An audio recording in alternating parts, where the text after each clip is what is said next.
Mayor Adams' executive order of asylum seeker state of emergency has unleashed an expensive, inefficient, and inhumane shelter system for vulnerable migrants. It has fostered a separate but unequal model, discriminating according to immigration status to receive social help.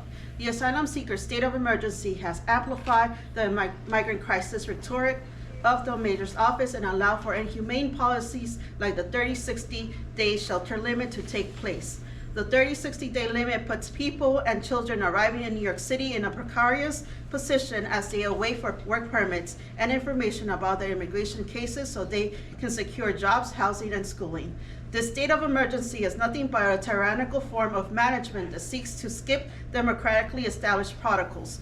Instead of working with the established system of Department of Homeless Services and Social Services, which are less than perfect but abide by the right to shelter Cayenne regulations by providing guidelines for safety and dignified shelters and establishing clear procedures of accountability for shelters contractor, Mayor Adams continues to overstep the right to shelter regulations by removing any form of dignified care for the homeless via the Humanitarian Emergency Response and Relief Centers known as HERCs. Under the state of emergency, the Office of Mayor forces unhoused migrants to seek shelters in HERCs, administered by the New York City Emergency Management and Health Hospitals. These emergency facilities do not follow the same protocols, are given to private contractors like DocGo, Medrite, NYC, NYC, and RX that have shown time again reckless behaviors and house hundreds of people and families in congregated settings, many times in flimsy tents or hotels with faulty infrastructures that do not have the basic structural conditions to withstand the elements or provide basic weather refuge such as heating and cooling systems.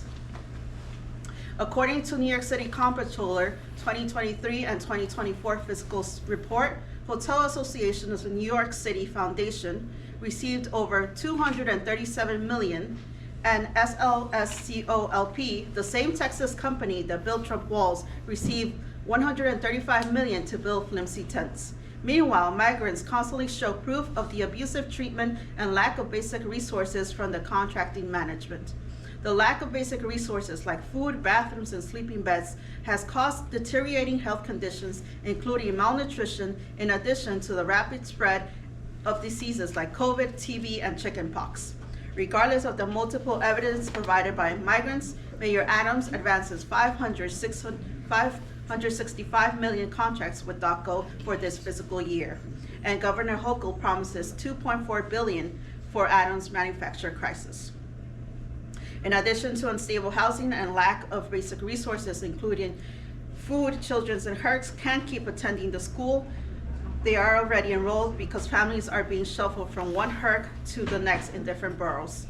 The compounding mental stress is also causing fights and even suicides inside the shelters.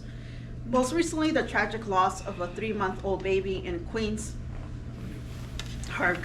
Clearly, Mayor Adams' donors and friends based like DocGo and RXR are the main people benefiting from the state of emergency contracts and will continue to misuse Governor Hochul's $2.4 billion in fund instead of serving New York City's vulnerable population. That is why we're against the $2.4 billion being offered by Governor Hochul for the migrants crisis. Instead, we demand for that money to go to social services, which will benefit both longtime New Yorkers as well as our recent arrival neighbors.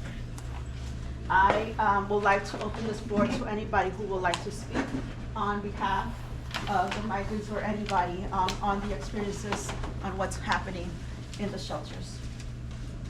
Estoy abriendo ahora el tiempo si alguien quiere hablar sobre su experiencia o hablar acerca de cómo es en el albergue.